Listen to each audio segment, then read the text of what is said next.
En esta presentación pues, trataré de resumir una investigación que llevé a cabo del año 2016 al año 2018 en San Cristóbal de las Casas, que es una población perteneciente al estado de Chiapas, en México, gracias a una beca del CONACYT, que me permitió cursar un máster en Antropología Social en el Centro de Investigaciones y Estudios Superiores en Antropología Social.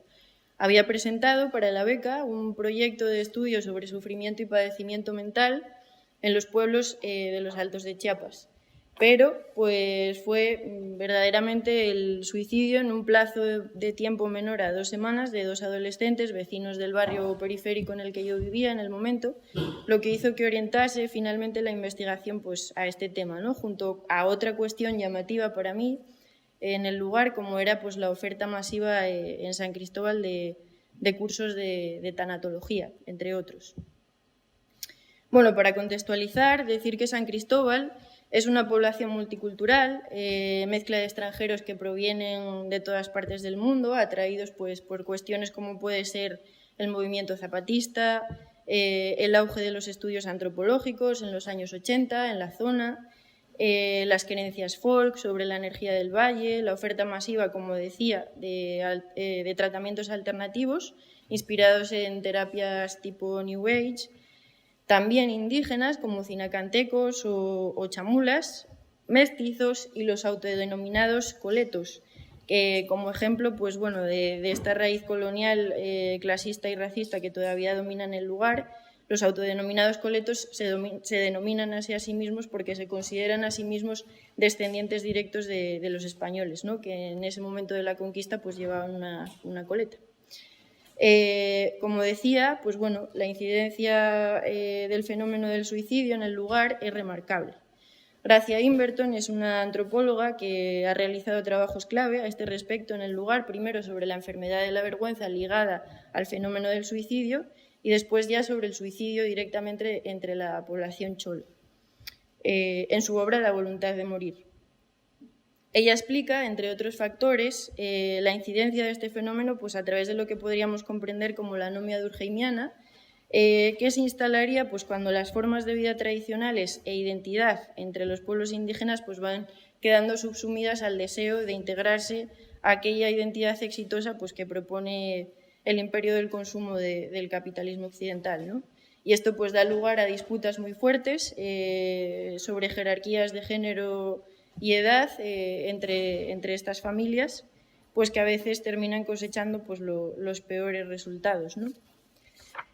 La Ley General de Salud del país, al menos en el momento en el que yo estudiaba, pues no contemplaba a los supervivientes de suicidio como víctimas en el sentido de tener derecho de acceso a una atención o una contención pues, que mitiguen el posible efecto de réplica que eleva hasta 10 las víctimas potenciales por cada suicidio consumado.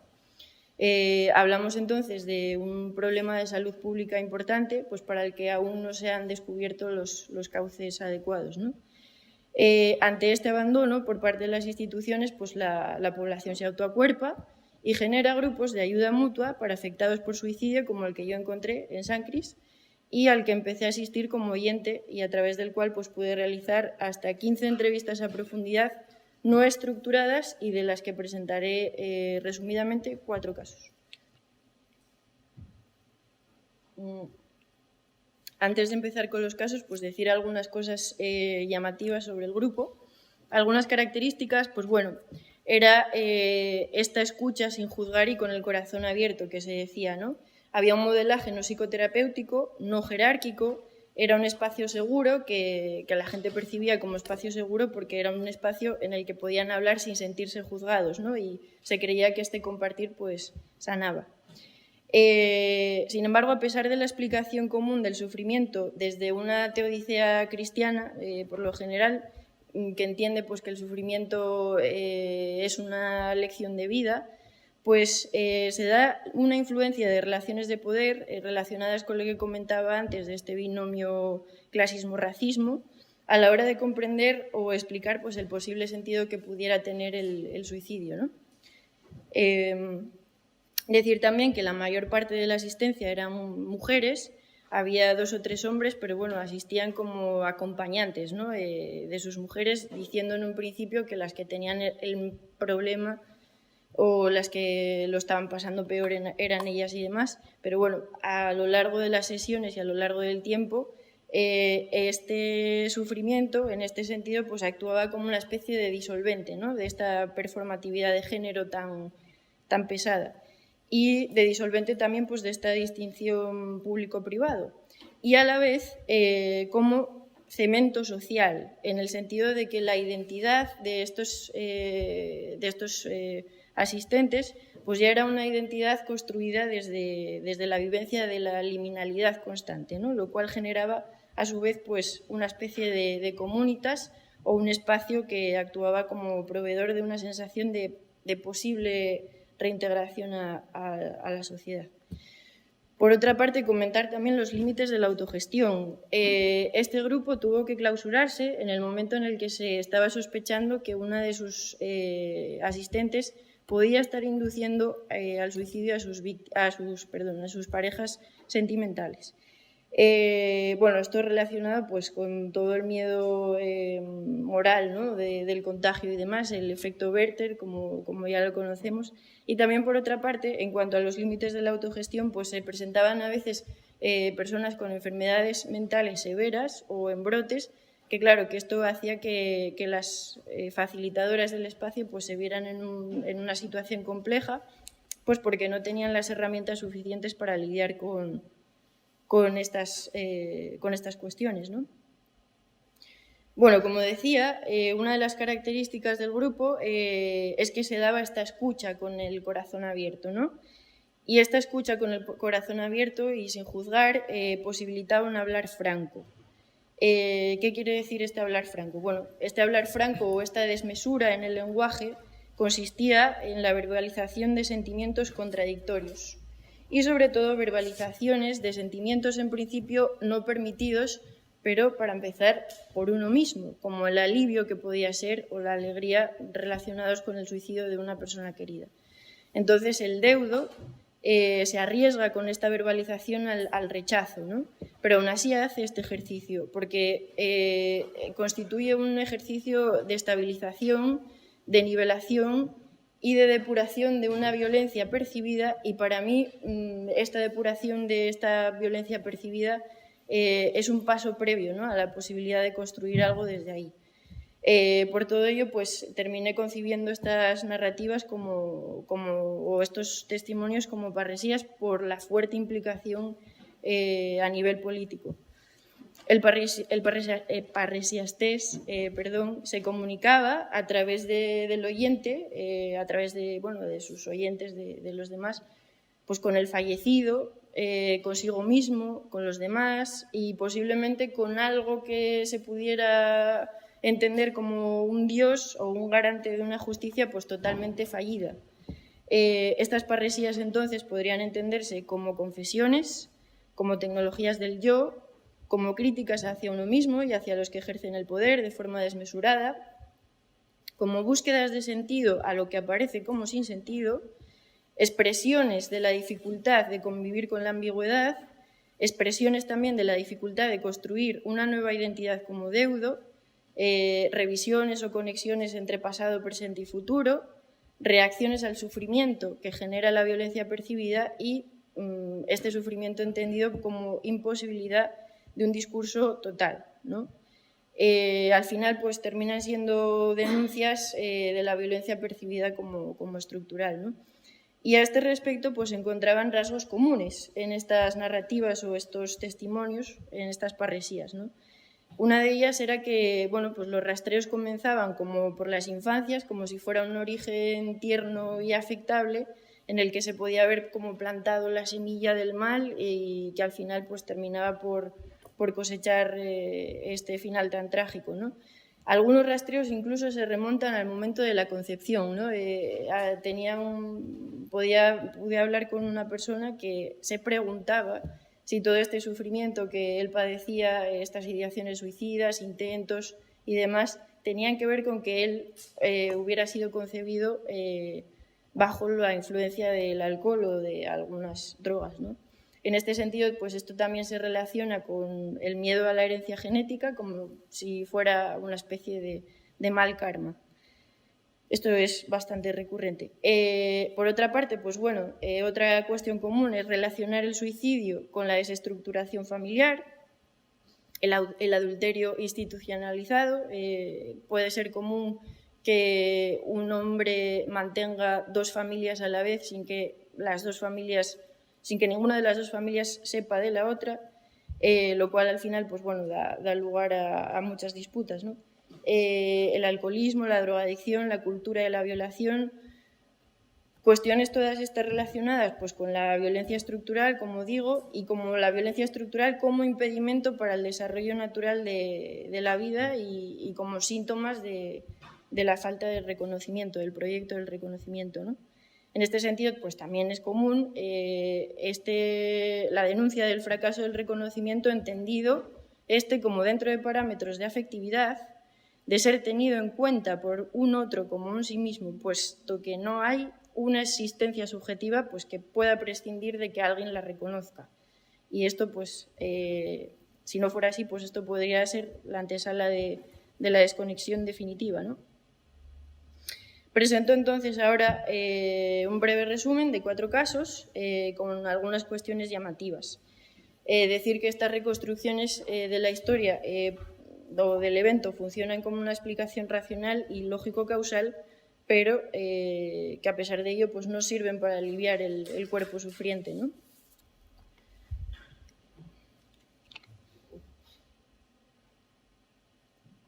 Nosotros somos pobres, pero no hacemos esas cosas. Y cuando lo bajaron, todavía estaba caliente. Lo único que no podía decirle que me perdonara, que no podía haberle dado lo que él necesitaba, ese amor de madre que él necesitaba, que la mamá le había negado, y cosas materiales que no me alcanzaba. Y nada, no dejó escrito nada. Esta entrevista me la concedió la tía de un chico que con 16 años se suicidó. El padre del chico era alcohólico y se había desentendido de él, y cuando la madre inició una relación con un hombre, pues al hombre al parecer el chico le sobraba, sin embargo no le sobraba a la hermana, ¿no? Lo sacaron de la escuela, lo pusieron a trabajar y él empezó a sentirse mal en su casa, con lo cual llamó a su tía para preguntarle si podía irse a vivir con ella y con sus primos y poder seguir estudiando. Y ella pues lo acogió como si fuera suyo. Bueno, aquí vemos obviamente la cuestión del abandono materno y paterno, la relación de deseos, pobreza.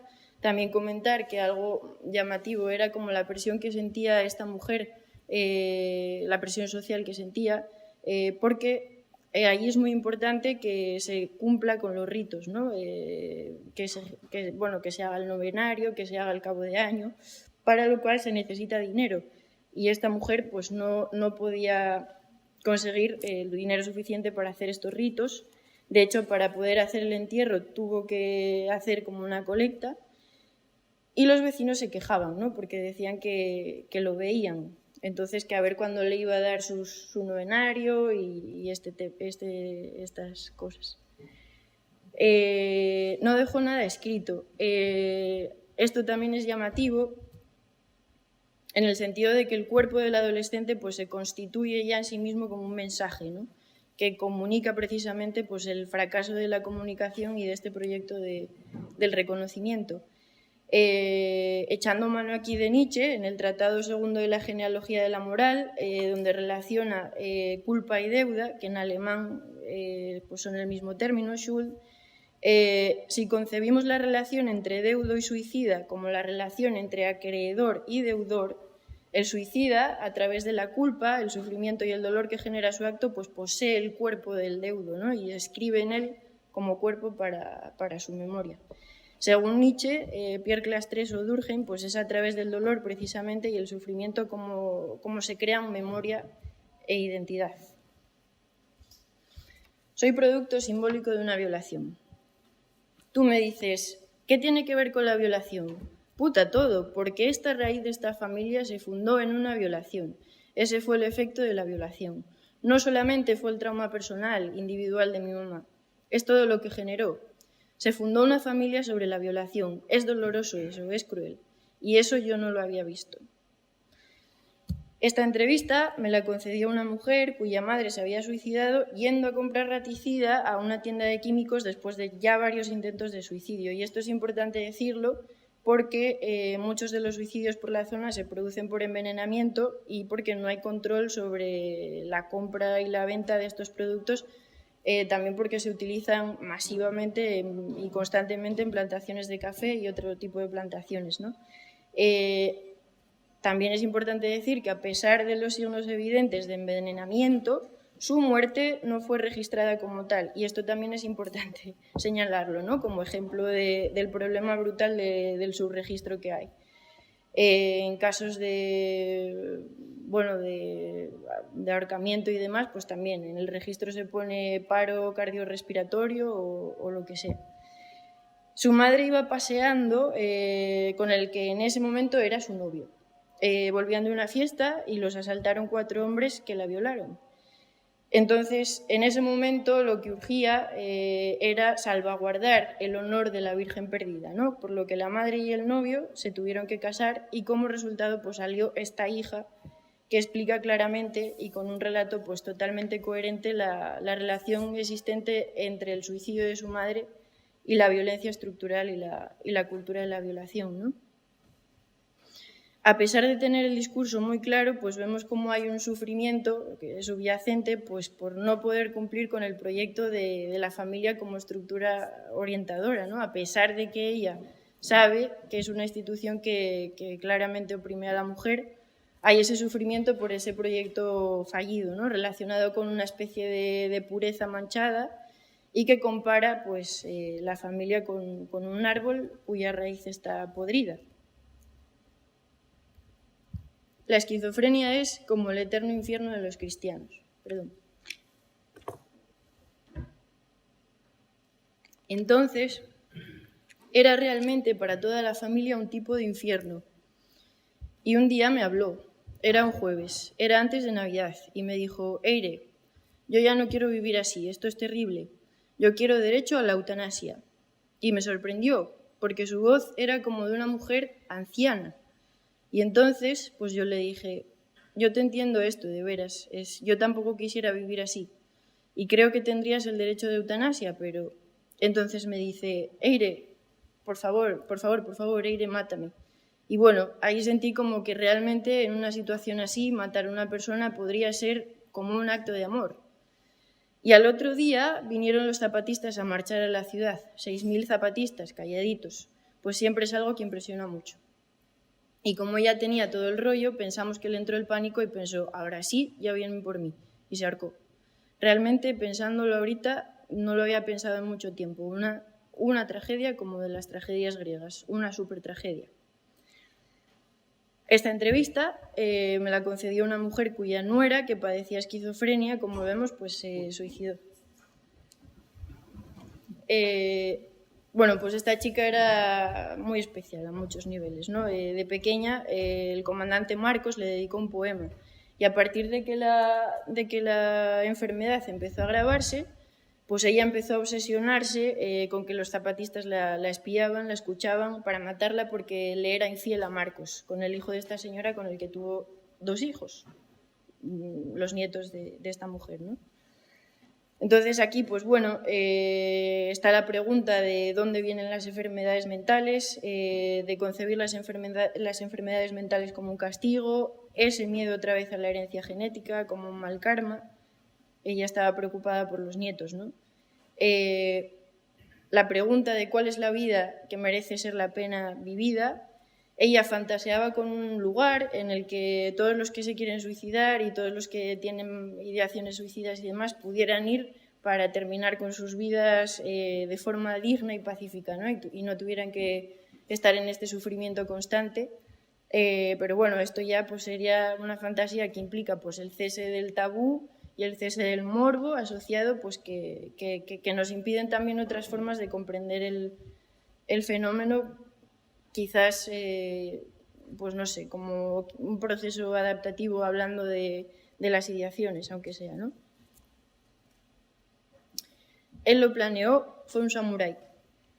Él lo hizo conscientemente, lo dejó todo bien preparado, sus razones tendría. ¿Conocen las bolitas que golpean una y golpea a todas las demás? Así fue el suicidio de mi hijo para nuestra familia. Nos sacudió a todos.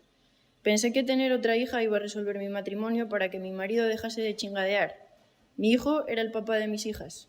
A la segunda no la queríamos, fue un embarazo no planeado. Nosotros éramos los padres soñados porque dejábamos ser a nuestros hijos. De pequeña yo sentía que mi casa era una cárcel. Intenté suicidarme una noche que era fiesta y había fuegos artificiales. Pensé, ¡ay, qué bonito! Ya quiero descansar y estar con Dios. Me enojé cuando vi que sobreviví. Dios no me quiso. Finalmente, esta entrevista pues me la concedieron dos padres de un hijo, 36 años, que se suicidó y bueno, ellos relacionaban en la medida de lo posible este suicidio con un consumo abusivo de drogas, ¿no? De drogodependencia. Bueno, les iba a entrevistar sobre el suicidio de su hijo, pero al final terminaron contándome sus propios intentos de suicidio, los de ambos, ¿no? Y esto me pasó también en otras entrevistas, que yo iba a entrevistar sobre el suicidio de alguna persona cercana y me terminaban hablando de sus propios intentos de suicidio. De nuevo, el miedo a la genética, ellos están preocupados por sus nietos. Una demanda que subyace aquí es la de libertad para sí mismos en cuanto a la performatividad de roles de género, como veíamos al inicio en el grupo, porque ella no quería ser la madre abnegada que aguantaba al padre borracho, violento y demás. Quería ser una mujer libre, seguir estudiando y demás. Y él no quería ser el padre violento que no podía expresar afectividad con sus hijos y demás. Y sin embargo, también es curioso pensar que si hubiera sido su hija, pues probablemente no dirían que era una samurái, ¿no? Hay aquí una cuestión de género en el suicidio también importante. Bueno, para mí ellos fueron un ejemplo de reconstrucción del sentido o de esta negociación del sentido que como agarre parcial, ¿no? Que se negocia diariamente, todos los días. Bueno, al final la investigación terminó siendo una descripción etnográfica de la gestión de la ambigüedad y las contradicciones, como aporte quizás contrario a lo que podemos entender como herencia de la antropología clásica, que se destina más bien pues, a buscar las estructuras, el orden, las explicaciones y demás, ¿no?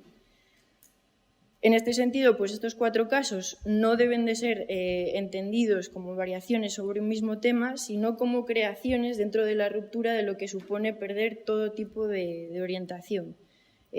Son ejemplos de creación de ciertos agarres que sirven para continuar y, como veíamos, pues la historia como reconstrucción aparece claramente como posible explicación al evento, pero esto, como decimos, pues no sirve para aliviar al cuerpo sufriente, ¿no? Angustiado, que se mueve buscando el alivio, que comporta pues eso, una lógica de causa-efecto como cuestión total y que termina siendo una búsqueda guiada pues más bien por patrones de tensión, relajamiento, ¿no? Esta racionalización, como ya digo, pues no es suficiente para lidiar con el sufrimiento como síntoma de imposibilidad de un discurso total, que se asocia a la categoría de sentido entendida pues también en este sentido, ¿no? Entonces el suicidio habilita repensar categorías como la de sentido, como la identidad, la de memoria, la de tiempo vivido, la de cuerpo. En cuanto al lenguaje, pues el lenguaje asiste hasta donde le es posible al cuerpo sufriente, ¿no? Y síntoma de ello pues era la constante aparición de metáforas e imágenes relacionadas con lo corporal, entre las cuales pues la más recurrente es la que hace referencia a la distinción cuerpo-alma, en relación a la vez a la de dolor-sufrimiento y mente-cuerpo, ¿no? Eso está como muy instalado ahí.